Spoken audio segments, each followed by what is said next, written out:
You got into the safety business because you wanted to protect people, but somewhere along the way the job started controlling your time, your schedule, your priorities, even your income potential. What if the expertise you've built over the years in the field can give you something more? More freedom, more control, more ownership of your future.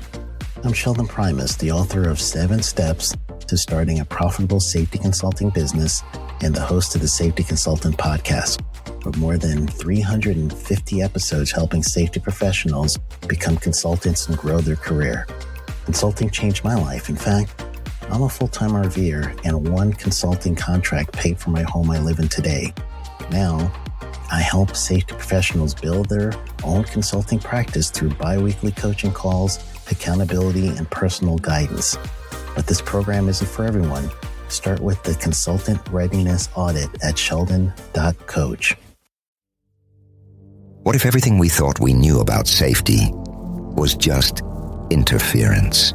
From the host of the Rated R Safety Show and the founder of Safety FM comes the complete signal transmission trilogy, now available in one powerful edition. Safety, in my opinion, the book that started the conversation. Safety Mutation, where the boundaries of culture, systems, and belief begin to break. And now, Safety Transmission, the final piece of the signal. For the first time, all 3 books are together in one volume. The Signal Transmission Trilogy, Complete Edition. This isn't just about compliance. It's about consciousness. It's about decoding the way we think, lead, and live, inside and outside the system. Whether you've been following the signal since the beginning or you're just now tuning in, this is the version to own. Search Signal Trilogy on Amazon or visit safetyfm.com to get your copy now.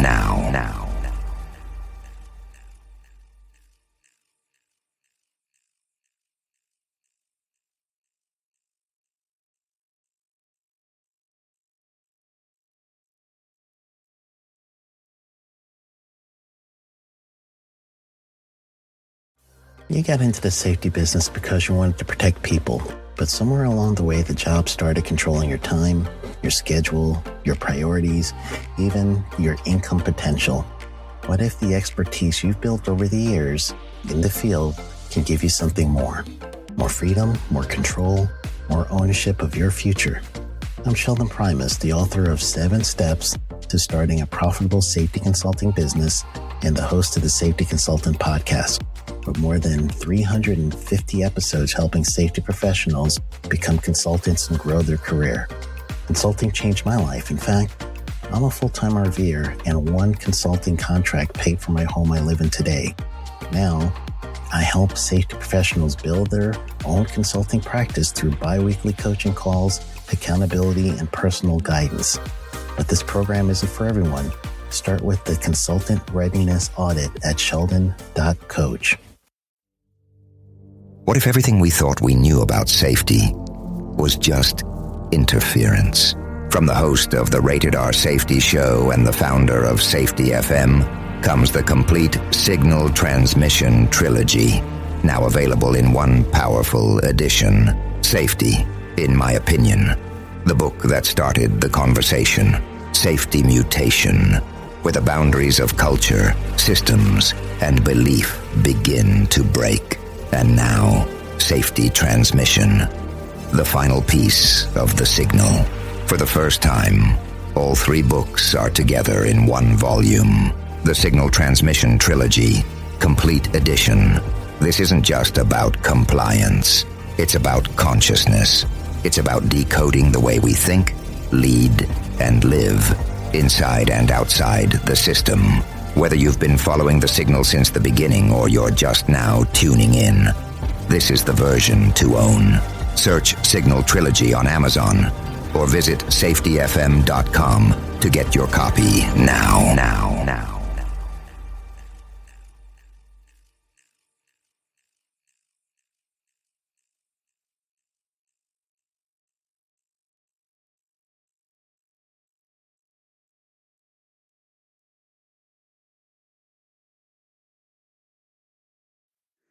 safetyfm.com with Jay Allen.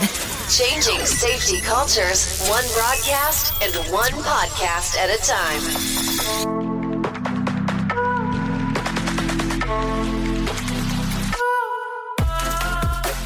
Well, hello and welcome to another episode of Safety FM with Jay Allen.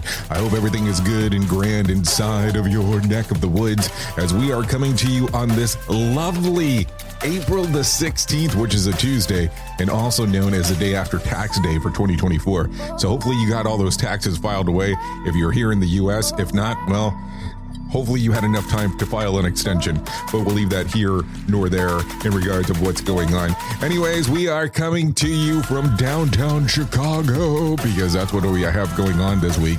So that's where we're at. So if you kind of hear a little bit different sound, that's the reason. But don't worry, we're going to go back into the past and then kind of bring you into the future all at the same time. Gets a little confusing when somebody starts talking that way, but it'll make sense here in just a little bit.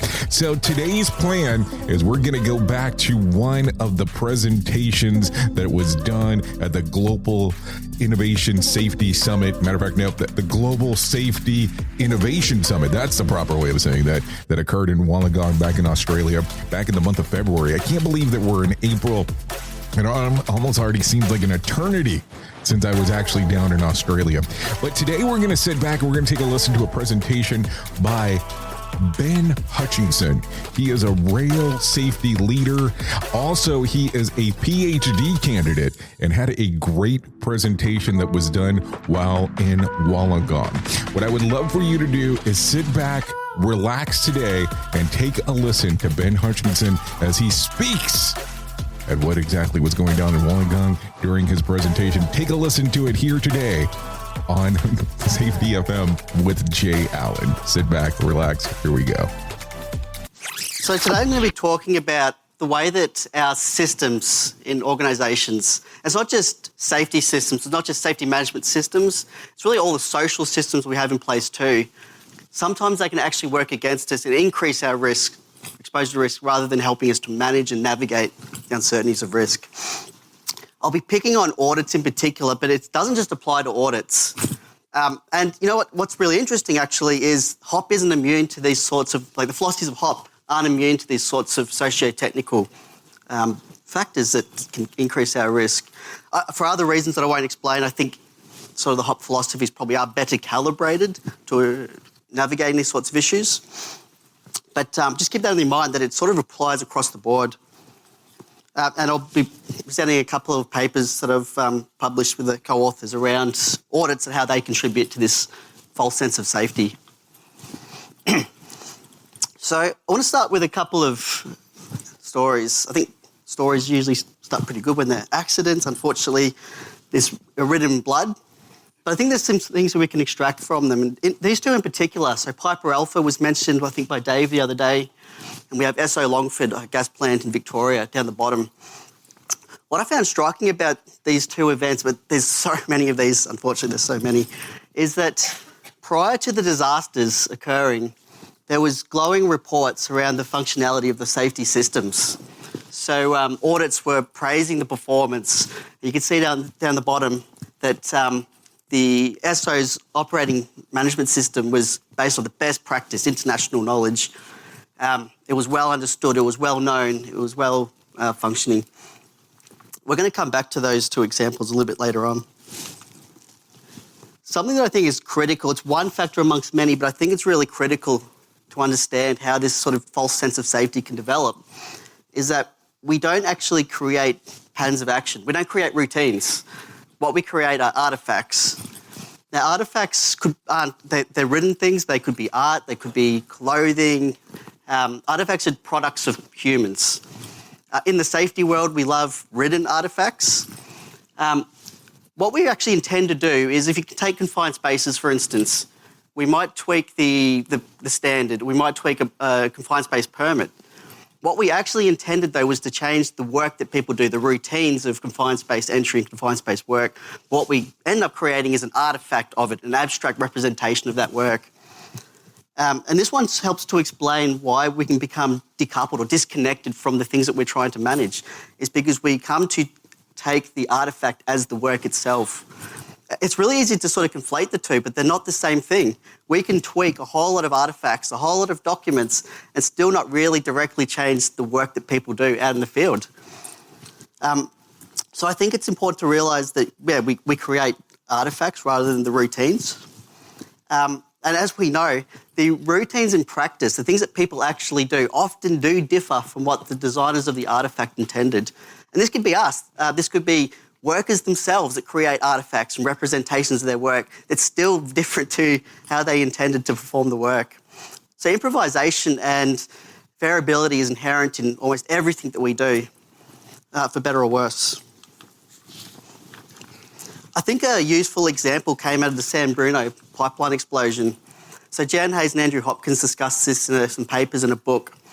There was the pipeline was installed in 1956 with a poor quality weld. I don't have the time to go through it all, but essentially what they did is they had their own risk algorithms and risk scores that helped prioritise which segments of the pipeline would be inspected, how they inspect it, when, where, and they would need to because you're talking about hundreds or thousands of kilometres of pipeline, buried pipeline. What was really fascinating about this example was their risk exposure scores. The ways that they prioritised the risk exposure was said to be completely divorced from the actual level of risk as it existed in the field. So the integrity of the pipeline and the scores that they calculated weren't correlated. So essentially what Jan said was they were divorced from reality. They were symbolic more than anything. Now, people were doing what they were supposed to do. They were following the process. They were completing the forms. Unfortunately, what they were doing was managing the system and its artifacts rather than managing operational integrity of a pipeline. But they thought it was the same thing. And why wouldn't they believe that? They had the data to convince them. They were following the rules. They were doing what they were supposed to do. But unfortunately, in hindsight, of course, they were really misguided in their focus. So what we argue is that these artifacts can normalise danger by allowing us to believe that we've got the issues under control. But sometimes we may not. So let's go back to the two examples I started with. I was really struck by this paradox between how can an audit or any sort of feedback on one hand come back with glowing feedback and then suddenly after something blows up, the systems were suddenly not functioning. Lots of explanations, lots of narratives we can build around it. But we wanted to study that in the context of audits. What role do audits play in desensitising us to operational work, operational risk? Or maybe are they? Perhaps they are really well calibrated. I didn't really understand what the correlation was. So we started with our first paper, which looked at 71 audit reports in a large tier 1 construction company in Australia. Now, the data was from one company, but it included 16 independent professional auditing bodies that were auditing that company on behalf of the client. I don't have the time to go through all the key findings, but essentially there's about 327 findings that we coded from the audits. We're interested in what do auditors look at? What do they talk about? And of course, the limitation is this wasn't auditing work. It was a product of auditing work. But it still came up with some really fascinating findings around sort of what auditors are looking at. What do they accept as evidence? How does that correlate to the things that they're trying to manage? What we kind of concluded from this was that in some instances it appeared that auditing seemed to be a really sophisticated way to avoid really uncomfortable findings. The second one was, and Dave mentioned this the other day around counterfactual reasoning. So this study wanted to look at what do accident investigators think about auditing. Of course, it's really easy when the smoke is cleared to be able to come up with all the breadcrumbs around what failed, what worked. So we do have to consider what they call delusional clarity. It's the clarity that you get in hindsight. But as I will say, it's really hard to find a royal inquiry when something doesn't blow up. So by necessity, we kind of do move towards major accidents. But essentially, we coded, there was 44 accident reports out of thousands that we evaluated. That's how few actually talk about the role of audits. Maybe the audits weren't relevant, but we're almost in the dark because they just don't generally talk about auditing. what I'll do is I'll go through some of the key insights that came out of these two studies and how they sort of applied to safety more generally. So one of the key themes, and this one was across both studies, it's not even just auditing, this one's everywhere, is this idea of service compliance. Some other researchers coined this term. Essentially, it's a type of work that we do where it's really just merely demonstrating adherence or compliance to something at a very surface level. It's not poor work, it's not bad apples, it's not people doing the wrong thing. We convince ourselves, or we have trade-offs and sacrificing decisions to make. We need to get the work done, so we fill the form in and we don't really achieve what the underarching goal of the form was or the process. We found, or we believe that we found two examples of this in particular in audits, the surface of compliance. So an illusion of depth and the conflation of the artefacts with the issues. So for instance, we found examples like there was an excavator quick hitch pin that was missing and there was a cable tie that was used instead. And the auditor found that, which I thought was quite an interesting observation. But the audit then asked for the immediate rectification of that issue. What I thought was striking about that was we found almost no examples where the audit would direct the organisation to understand why a cable tie was used in the first place. How did this checks and balances in the organisation not pick up on this sort of thing? Why would someone need to use a cable tie instead? There's going to be some logics around it. It would have made sense for someone to do that. The audits were largely silent on these sort of questions. So they were militantly focused on fixing immediate conditions and properties of the organisation. So what we argued is we didn't find actually any examples of audits that called for the rectification of a family of issues, as we called it quite clumsily. So what we're saying is if that's something that's safety critical, and they did occasionally find, not too often, they did occasionally find stuff that wasn't, I guess we'd call it bullshit. Most of the time it was BS, but they did occasionally find stuff that was critical. But in every instance, it was always the immediate rectification of that issue. It was never, where else does it exist? Is this an issue across the business? Is there something we can learn to improve on it? Also, what we've found across the two studies was audits that sort of treated the issues as the same as the artefact itself. So I think a really telling example was one of the audit questions was, has the facility identified all of the major hazards? And the evidence that was presented was, yes, there's a recently reviewed, completed site risk register. But when you think about it, it's not the same thing. You can have a completed site risk register, but that still doesn't answer the question of whether you've identified the relevant major hazards on the facility. We found lots of examples of that. It was across permits also.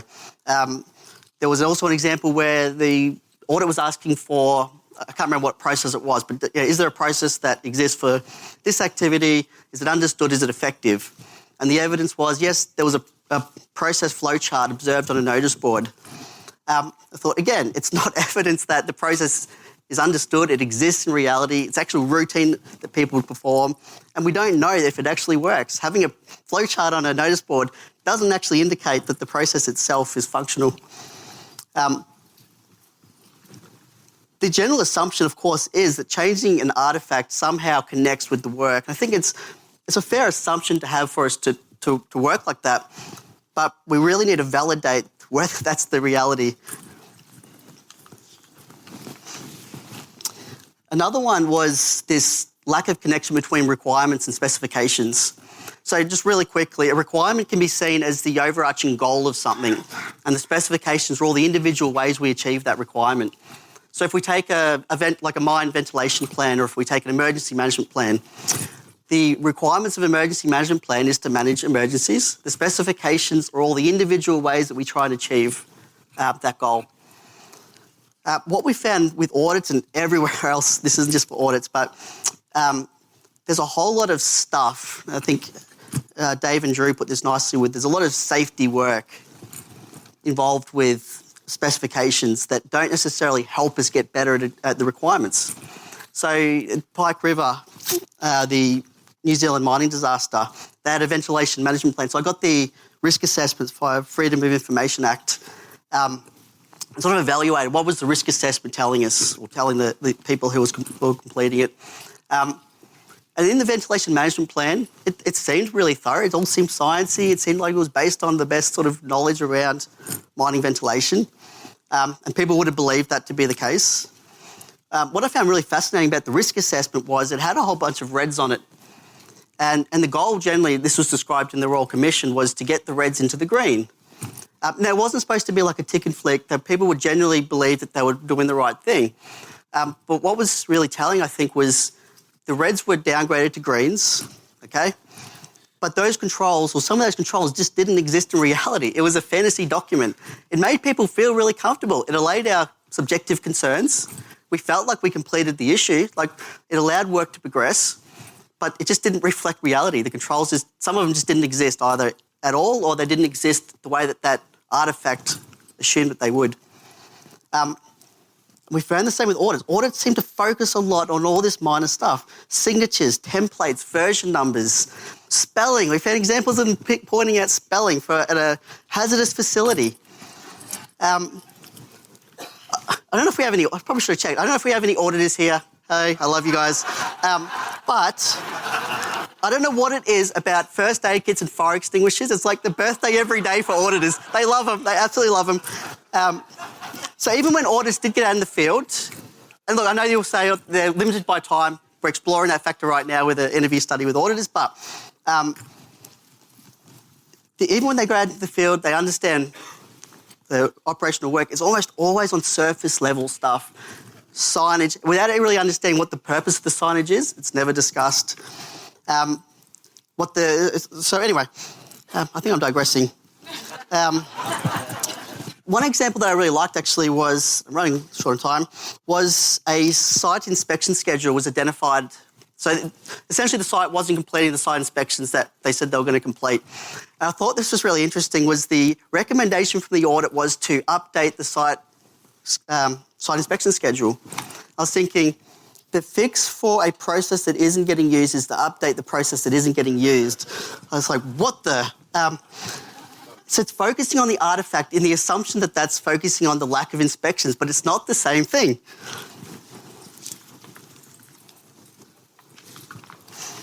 I think there's two left. Another one was this symbolic safety. It is important. Symbolism is a very important thing. I was actually just reflecting on rituals. A lot of this is involved around rituals. Even just the ritual of presenters usually standing off to the side of the stage waiting to be presented, and then they walk up on stage. That's a ritual. A lot of the safety activities we do are a form of ritual. And a ritual means something that we usually do fairly often or repeated, but we don't necessarily think about why we're doing it. Signatures are very symbolic and ritualistic. So what we found was signatures being conflated with the understanding or knowledge of a process. So, for instance, we found examples of SWIMs or risk assessments that were signed, and that was essentially synonymously associated with the worker's comprehension of that process. So what I mean is, by virtue of signing something, you're accepting or validating that you've understood it. But again, it's not the same thing. Someone signing something doesn't mean they've actually read it, or if they've read it, doesn't mean they've comprehended it. But so often signatures had this really perverse, powerful symbolic effect, or at least appeared to. It certainly has based on interviews with auditors also. So Michael Power, he's one of the most prolific researchers around auditing. He called this rituals of verification. We do them because we think it's the right thing to be doing, but it's not necessarily telling us what we think they're telling us.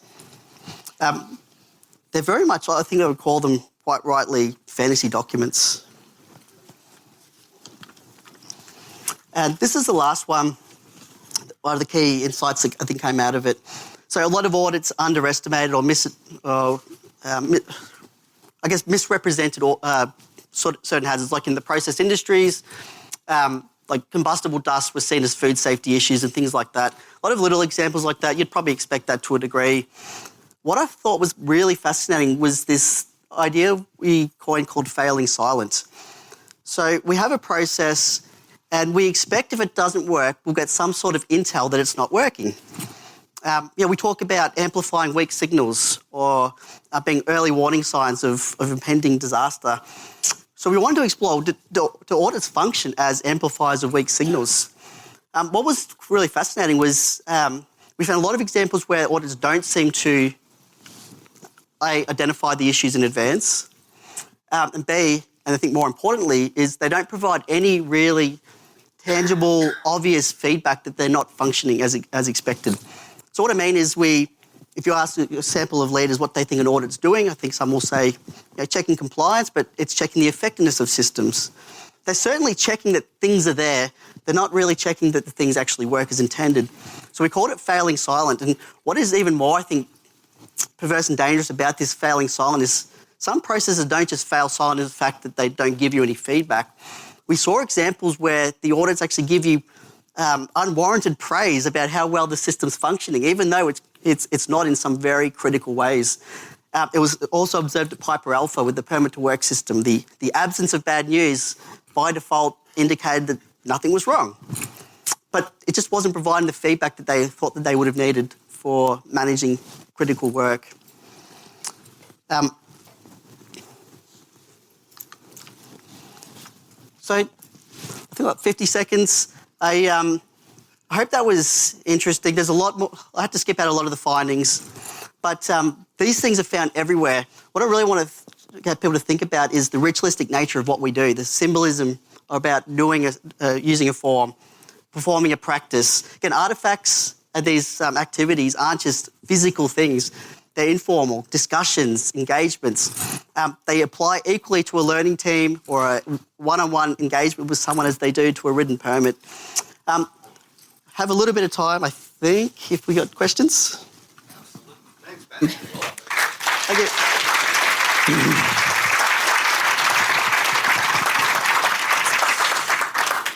Really good talks generate really good questions. So there's a couple here, a cluster. What are your recommendations for conducting better audits, integrating HAWK principles, and something related, a question regarding better questions? So I was preempting that I'd get the question around if audits suck, what should we be doing? The cop-out answer is, I don't know. And even if I did, I don't think it'd be really valuable to give you a cookie-cutter response. What I will say, and what we argued in one of the papers, was you need to be really clear about what you think the audit is doing and what it's supposed to achieve. I think that's probably one of the most important takeaways for me, at least professionally, is if we think the audit is primarily just checking documents, it's doing it at surface level, desktop review to check that an emergency plan has been reviewed, I don't actually think that's problematic. It's doing what we expect it to do, but then we need other mechanisms to understand the risks. If you think that audits are actually evaluating the functionality of critical systems, though, I think then you really need to have good, clear intel around that it's having that function. I've also had this question around, well, it's not an inspection. Audits aren't inspections. They're not supposed to check the functionality. If that's the case, if you structure the use of them, fine.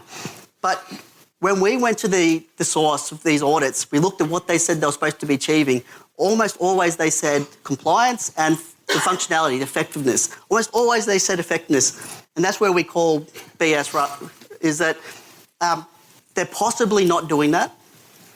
Maybe they are, but you need to go out there and check. Is that it?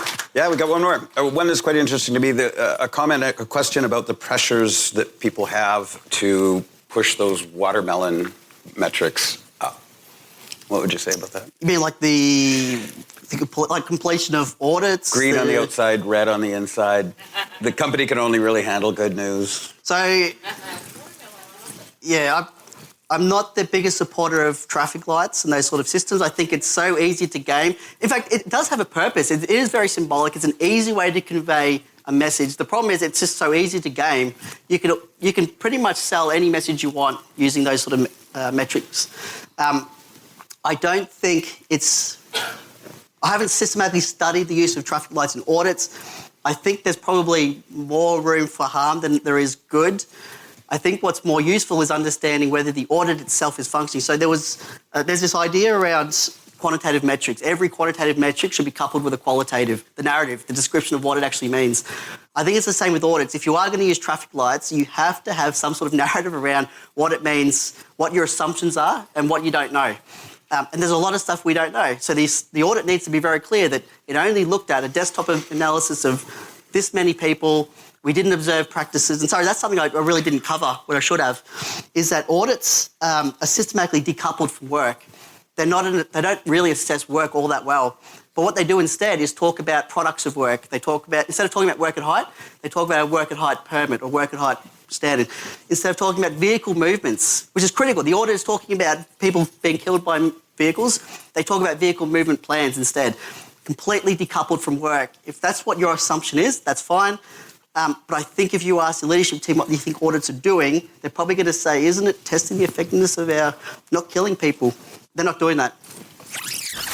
I mean, what a great presentation overall of exactly what he has going on. So, man, what a good time right there.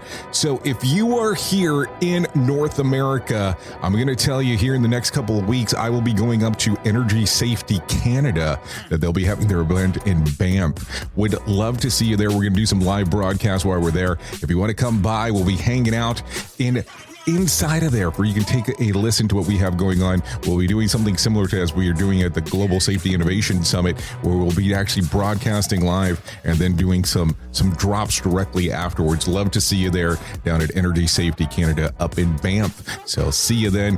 Hopefully you enjoyed today's episode. I'll see you next time. I've been your safety manager and host, Jay Allen, here on Safety FM.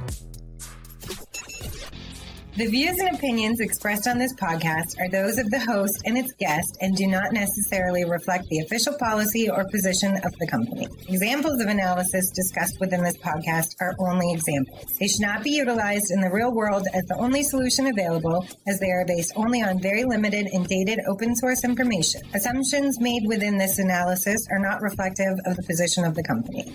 No part of this podcast may be reproduced, stored in a retrieval system, or transmitted in any form or by any means, mechanical, electronic, recording, or otherwise, without prior written permission of the creator of the podcast, Jay Allen. You got into the safety business because you wanted to protect people, but somewhere along the way, the job started controlling your time, your schedule, your priorities, even your income potential. What if the expertise you've built over the years in the field can give you something more? More freedom, more control, more ownership of your future. I'm Sheldon Primus, the author of 7 Steps to Starting a Profitable Safety Consulting Business and the host of the Safety Consultant Podcast, with more than 350 episodes helping safety professionals become consultants and grow their career. Consulting changed my life. In fact, I'm a full-time RVer, and one consulting contract paid for my home I live in today. Now, I help safety professionals build their own consulting practice through bi-weekly coaching calls, accountability, and personal guidance. But this program isn't for everyone. Start with the Consultant Readiness Audit at sheldon.coach. What if everything we thought we knew about safety was just interference?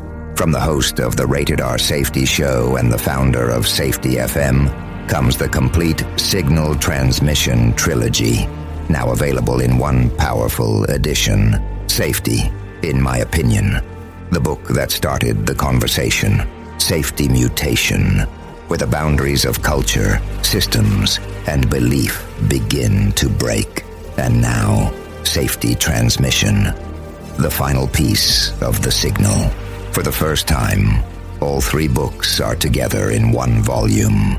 The Signal Transmission Trilogy, Complete Edition. This isn't just about compliance. It's about consciousness. It's about decoding the way we think, lead, and live, inside and outside the system. Whether you've been following the signal since the beginning or you're just now tuning in, this is the version to own.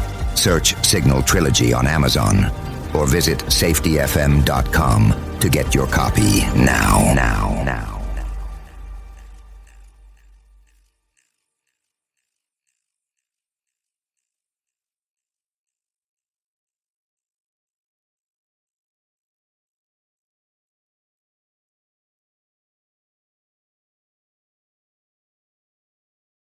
You got into the safety business because you wanted to protect people, but somewhere along the way, the job started controlling your time, your schedule, your priorities, even your income potential. What if the expertise you've built over the years in the field can give you something more? More freedom, more control, more ownership of your future.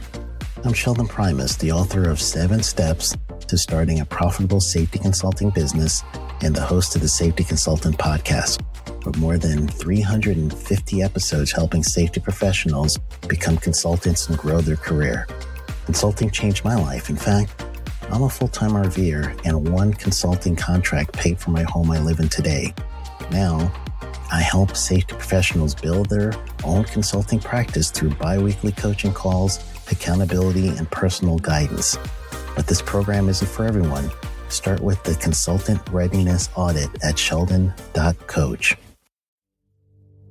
What if everything we thought we knew about safety was just interference? From the host of the Rated R Safety Show and the founder of Safety FM comes the complete signal transmission trilogy, now available in one powerful edition. Safety, in my opinion, the book that started the conversation. Safety Mutation, where the boundaries of culture, systems, and belief begin to break. And now, Safety Transmission, the final piece of the signal. For the first time, all 3 books are together in one volume. The Signal Transmission Trilogy, Complete Edition. This isn't just about compliance. It's about consciousness. It's about decoding the way we think, lead, and live, inside and outside the system. Whether you've been following the signal since the beginning or you're just now tuning in, this is the version to own. Search Signal Trilogy on Amazon or visit safetyfm.com to get your copy now.